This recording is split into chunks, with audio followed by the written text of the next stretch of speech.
قربانی حضور جس دن مدینے آئے اس وقت شروع فرمائی، اور ہر سال حضور قربانی دیتے تھے، ہر سال 2 جانور ذبح فرمائے۔ یا رسول اللہ صلی اللہ تعالی علیہ وسلم 2 کا کیا مقصد فرمایا؟ ایک میری طرف سے، ایک میری غریب امت کی طرف سے۔ یا رسول اللہ صلی اللہ علیہ وسلم کس طرف سے فرمایا؟ ایک میری طرف سے، ایک میری امت کی طرف سے۔ کبھی فرمایا ایک میری طرف سے، ایک میرے اہل بیت اور میری امت کی طرف سے۔ 2 جانور حضور نے ذبح فرمائے، اور پھر میرے حبیب پاک صلی اللہ تعالی علیہ وسلم کے غلام مولا علی شیر خدا، ابن ماجہ کی روایت ہے، حضرت علی شیر خدا فرماتے ہیں کہ نبی پاک علیہ السلام 2 جانور ذبح کرتے تھے۔ خود حضرت علی کی جب باری آئی تو انہوں نے بھی 2 فرمائے۔ تو صحابہ نے پوچھا کہ علی 2 کیوں؟ 2 کس لیے؟ تو حضرت علی رضی اللہ تعالیٰ عنہ فرمانے لگے مجھے میرے حبیب نے وصیت فرمائی تھی کہ علی تو نے 2 کرنے، ایک اپنی طرف سے کیا کرنا، ایک میری طرف سے کرنا۔ تو میں ایک اپنی طرف سے دیتا ہوں، ایک اپنے نبی پاک کی طرف سے دیتا ہوں صلی اللہ علیہ۔ 2 جانور۔ آپ لوگوں نے سنی ہوئی ہے یہ بات کہ مہینہ کھانا نہیں پکتا تھا حضور کے گھر میں۔ حضرت عائشہ فرماتی ہیں 3 چاند اور 3 سورج کٹھے کبھی نہیں دیکھے جب ساتھ روٹی بھی کھائی ہو، یعنی 3 دن مسلسل کبھی کھانا نہیں کھایا۔ قربانیاں کتنی دی بولیے؟ حضرت علی شیر خدا کا مکان کوئی نہیں اپنا، کوئی گھر نہیں بنایا۔ مولا کائنات شیر خدا، میں نے یہ بات پھر دہرا رہا ہوں، پہلے بھی میں نے عرض کی تھی، پکا کرنے کے لیے دہرا رہا ہوں۔ حضرت علی کا کوئی کاروبار نہیں بظاہر۔ بی بی صاحبہ فرماتی ہیں کہ کئی ہفتے صرف سرکہ اور کھجورے۔ قربانیاں کتنی؟ اسی سارے صاحب لان ٹورے ہیں کہ ساڑھے تے لگ دیئے کہ نہیں، پکا۔ اور پھر جب بات ہوتی ہے دینے کی تو ماحول اور ہوتا ہے، جب لینے کی باری ہوتی ہے تو ماحول اور ہوتا ہے۔ قربانی واجب ہے اس شخص پر جس کے پاس 52.5 تولے چاندی یا 7.5 تولے، لیکن میں 7.5 تولے والا فتویٰ نہیں دیتا، میں 52.5 تولے چاندی والا فتویٰ دیتا ہوں، اس لیے کہ 52.5 تولے چاندی تو شاید تولہ یا 1.5 تولہ سونے کے برابر ہی ہو جائے، ٹھیک ہے نا جی؟ تو 7.5 تولے سونا 50-60 ہزار روپیہ جس آدمی کے اکاؤنٹ میں موجود ہے وہ قربانی کرے۔ بلکہ امام شافعی رحمۃ اللہ علیہ فرمایا کرتے تھے جس نے 3 کمروں کو تالا لگایا ہوا ہے وہ 3 کمرے فارغ ہیں، اس کے کسی کام کے نہیں، ان کی قیمت کا حساب لگائے۔ اور چھت پہ سٹور بنا دیا ہے، کوئی مطلب نہیں اس کا، اور جو ویسے رکھی ہوئے ہیں کوئی معنی ہی نہیں کمرے کا، فرماتے تھے حساب لگائے، قربانی کرے۔ رب کریم کی بارگاہ میں دینے کا جب معاملہ آیا تو تم گول کر گیا کام۔ میرے رسول کائنات سرور عالم صلی اللہ علیہ وسلم کا جب اپنے لیے چیزیں استعمال کرنے کا ماحول ہے تو محبوب پاک علیہ السلام نے مہینہ روٹی نہیں پکائی۔ یہاں جو آدمی ہر جمعرات کو 4 کلو بکرے کا گوشت پکاتا ہے اور ہر تیسرے دن مرغی کا گوشت لاتا ہے، وہ قربانی کی باری آتی ہے تو کہتا ہے میرے پہ لگتی نہیں۔ وہ ٹھیک ہے ابا جی لے آئے، ابا جی کی طرف سے قربانی ہے، اس دفعہ ابا جی کی، اگلی دفعہ اماں جی کی، اس سے اگلی دفعہ دادی جی کی۔ او خدا کے بندو، جس آدمی کے پاس پیسے ہیں پہلے اپنی قربانی واجب ہے۔ میری بات کی سمجھ آ رہی ہے عزیزوں کو؟ جو آدمی صاحب استطاعت ہے پہلے کس کی قربانی کرے گا؟ وہ کمائی کرتا ہے، اس کے اپنے اکاؤنٹ میں تنخواہ آتی ہے، ابا جی کے اکاؤنٹ میں نہیں آتی۔ اس نے اپنا بینک بیلنس چوری بھی رکھا ہوا ابا جی سے۔ پہلے اپنی قربانی کرے، اگر اس کو شوق ہے، دل کرتا ہے تو ایک اور خریدے، پھر ابا جی کی طرف سے کرے۔ اگر اللہ نے توفیق دیا تو ایک اور خریدے، اماں جی کی طرف سے کرے۔ اور اگر اس کے دل کو اللہ ٹھنڈک عطا کرے، سکون کرے، تو پھر اپنے رسول کی طرف سے بھی قربانی دے، پھر اپنے محبوب کی جانب سے بھی قربانی کرے۔ نبی پاک صلی اللہ تعالی علیہ وسلم نے ہر سال 2 قربانیاں دی، 10 سال، کل کتنی ہوگی 10 سالوں میں بولیے؟ اور جب حضور حج کرنے گئے نبی پاک نے 63 اونٹ ذبح فرمائے۔ ایک اونٹ میں کتنی قربانیاں ہوتی ہیں؟ 63 اونٹ حضور نے ذبح فرمائے۔ اور حدیث بڑی مزیدار ہے، حضرت ابو ہریرہ رضی اللہ تعالیٰ عنہ فرماتے ہیں کہ جب اونٹ ذبح کرنے کی باری آئی تو ہم سوچ رہے تھے، پریشان تھے کہ یہ تو بڑا مشکل ہے ذبح کرنا، بڑا مشکل ہے، اس کو تو نہر کرنا پڑتا ہے، گرانا پڑتا ہے، باندھنا پڑتا ہے، سب سے مشکل کام اونٹ ذبح کرنا ہے۔ تو نبی پاک صلی اللہ علیہ وسلم کی تو عادت کریمہ ہے، اپنے ہاتھ سے ذبح کرتے ہیں حضور۔ وہ ہمارا اللہ خیر کرے، اب اللہ ہی حافظ ہے، ذبح کرنا تو دور کی بات ہے۔ ہمارا جو بی اے پاس لڑکا ہے نا، اس کو ڈر آتا ہے جانور کے پاس کھڑے ہوتے ہوئے، کہتے ہیں بچوں کو اندر لے جاؤ، 10 سال کا 12 سال کا اندر لے جاؤ، ذبح کرنا ہے، روئے گا۔ اب بس کرو یار، یہ کس قوم سے تمہارا تعلق پڑ گیا ہے؟ ہمارے تو 12 اور 14 سال کے معوذ اور معاذ ابو جہل کی گردن کاٹ کے رکھ دیا کرتے تھے، اور تو بچہ بکرا ذبح کرنے سے ڈرا رہا ہے، اس کو کھڑا کر لا کے۔ قربانی تو جہاد کی ٹریننگ ہے، وہ کھڑا کر، اس کو کہا بیٹا یہاں کھڑا ہو، اللہ کے رستے میں بکرے کی گردن کاٹنی ہے، اگر کوئی شخص خدا رسول کے دین کی مخالفت کرے، کفر کا جھنڈا اٹھائے تو اس کی گردن بھی کاٹنی ہے۔ یہ ٹریننگ ہے بچوں کے لیے۔ یہاں عجیب ماحول ہے، ڈر لگ رہا ہے، پیچھے ہٹ جاؤ۔ اور جس صاحب کی قربانی ہے وہ بھی کوئی 1.5 کلومیٹر کے فاصلے پہ کھڑے ہیں، دور کھڑے ہو کے دیکھ رہے ہیں۔ نفیس ہی بڑے ہیں جناب، لطیف ہی بڑے ہیں، کپڑوں کو کوئی قطرہ خون کا لگ گیا تو بڑی مصیبت بن جائے گی۔ اور امیر آدمی اس کا تو گھر کسائی نے خود فون کیا ہے کہ صاحب سب سے پہلے میں آپ کے گھر آؤں گا، اس کو پتہ ہے کہ منہ مانگی قیمت ملے گی۔ مہربانی فرمائیں، قربانی میرے رسول پاک صلی اللہ علیہ وسلم سے زیادہ نفاست والی طبیعت کسی کی نہیں۔ صحابہ کہتے ہیں اتنا حسین محبوب کا انداز تھا کہ کبھی کپڑوں پہ مکھی بھی نہیں بیٹھی تھی، اور حضور سے ہم سلام لیتے تھے، دست مبارک چومتے تھے تو ہمارے ہاتھوں سے کستوری کی خوشبو آنے لگتی تھی، اور فرماتے ہیں نبی پاک کا ہاتھ یوں ہوتا تھا کہ برف بھی اتنی ٹھنڈی نہیں جتنا پیارا حضور کا ہاتھ ٹھنڈا ہوتا تھا۔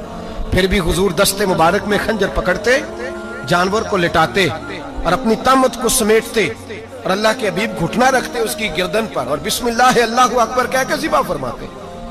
حضور خود دست مبارک سے، تو اتنا زیادہ نازک مزاج ہو گیا ہے کہ اب یہ والی سنت ادا کرنا مشکل ہو گیا تیرے لیے۔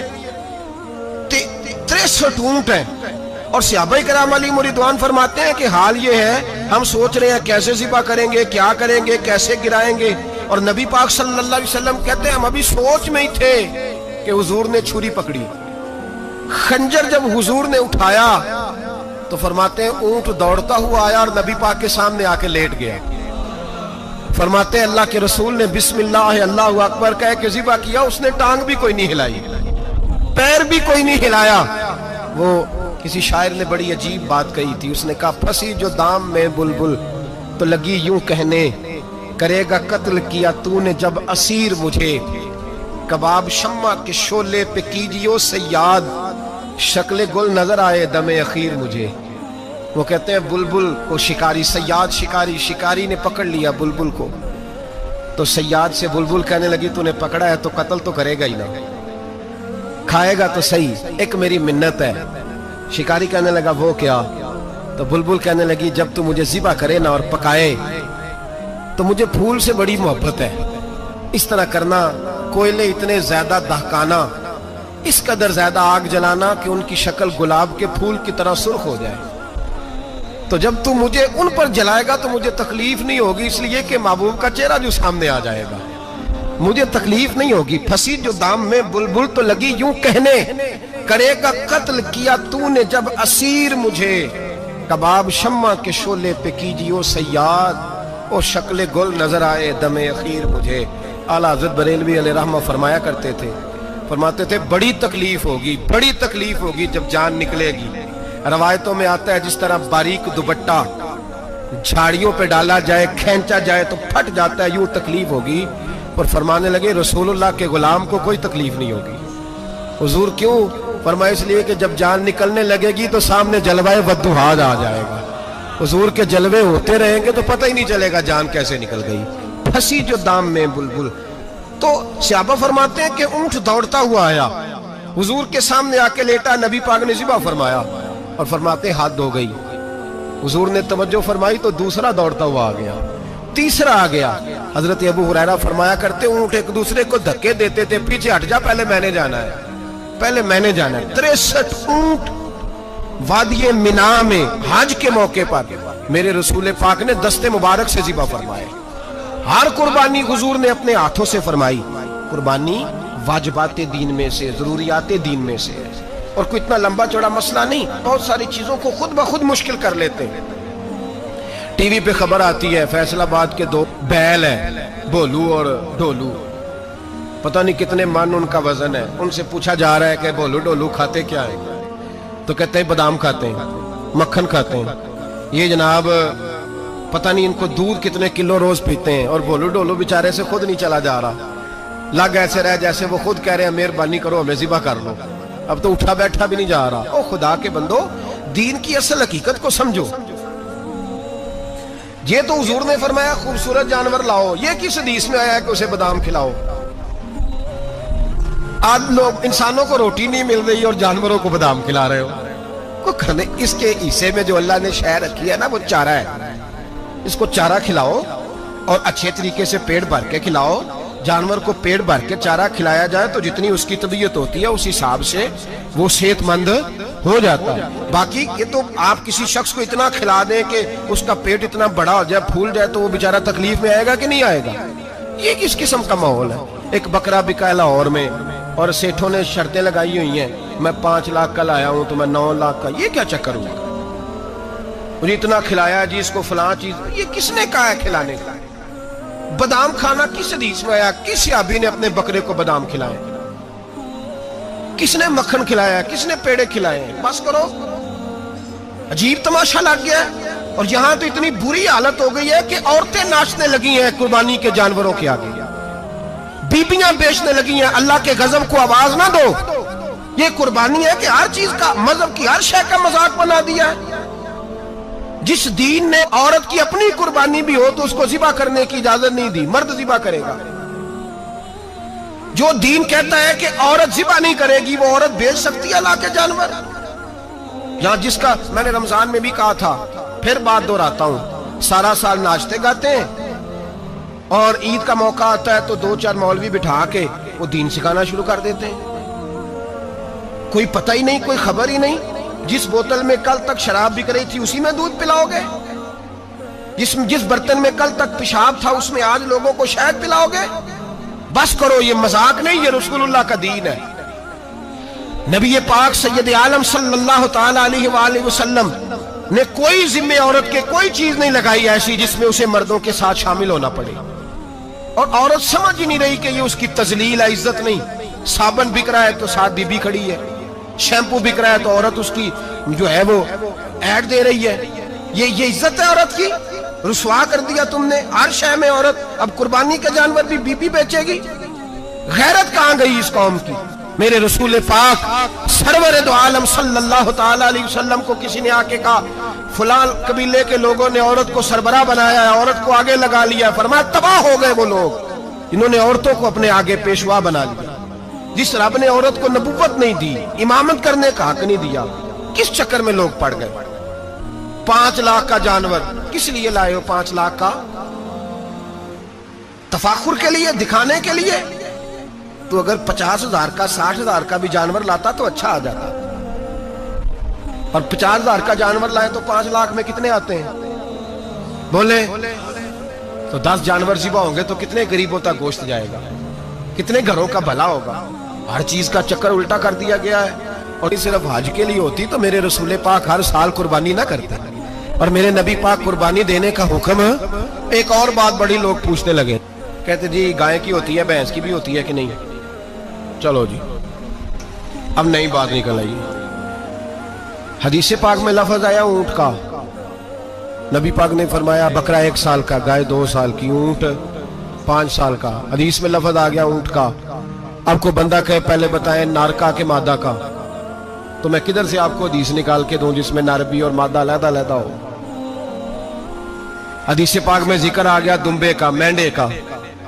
اب باقی جو سارے جاگ رہے ہیں نا، اب غور فرمائیں، باقی ایک بکرا ہے، ایک چترا ہے، ایک دمبا ہے، ایک دیسی بکرا ہے، ایک پہاڑی بکرا ہے، تو علیحدہ علیحدہ لفظ کہاں سے نکال کے دیے جائیں؟ یہ ساری انواع ہیں، اقسام ہیں، نوع ہیں۔ اسی طرح بھینس بھی گائے کی ایک قسم ہے۔ امام اعظم ابو حنیفہ فرماتے ہیں النوع منہ، یہ اس کی ایک قسم ہے، نوع میں سے ہے، گائے کی نوع میں سے ہے۔ آپ عام لفظ بولتے ہیں تو کہتے ہیں بکرا چترا گائے بھینس، عام لفظ ہے نا۔ تو جب گائے کہہ دیا تو آپ کو بندہ کہے گائے آیا تو پہلے بتائیں گائے تو ہے تو اس میں بیل شامل ہے کہ نہیں؟ تو گائے کی جتنی قسمیں ہیں نا، ہمارے محدثین بھینس کو گائے میں شامل کرتے ہیں۔ بھینس گائے کی ایک قسم ہے۔ تو نبی پاک صلی اللہ علیہ وسلم نے جب گائے کا لفظ استعمال کیا تو بھینس اس کے اندر آ گئی۔ تو اگر گائے کی قربانی جائز ہے تو بھینس کی قربانی بھی جائز ہے، اگر بیل کی قربانی جائز ہے تو کٹے کی قربانی بھی 100% جائز ہے۔ اس کے اندر 7 حصے ڈالے جائیں گے، اسے قربان کیا جائے گا، یہ جائز ہے۔ اگر آپ شرعی لفظ نکال کے دکھانے کو کہیں گے تو پھر تو بڑی چیزوں میں لوگ الجھ جائیں گے، پھر کیسے نکالا جائے گا خسی کی جائز ہے کہ نہیں، جو خسی نہیں اس کی جائز ہے کہ نہیں، فلاں کی؟ تو ان تفصیلات، ہاں بہت ساری چیزوں کی تفصیلات حدیث میں ہیں لیکن ساری چیزوں کی موجود نہیں۔ اس لیے میرے عزیز یاد رکھیں، بھینس کی قربانی بھی ہوگی، گائے کی بھی ہوگی، بیل کی بھی ہوگی، کٹے کی بھی ہوگی، جن کی نہیں ان کی نہیں۔ ہم نے کبھی کہا ہرن کی قربانی بھی ہوگی یا مرغی کی قربانی بھی ہوگی؟ تو حدیث مبارکہ کے اندر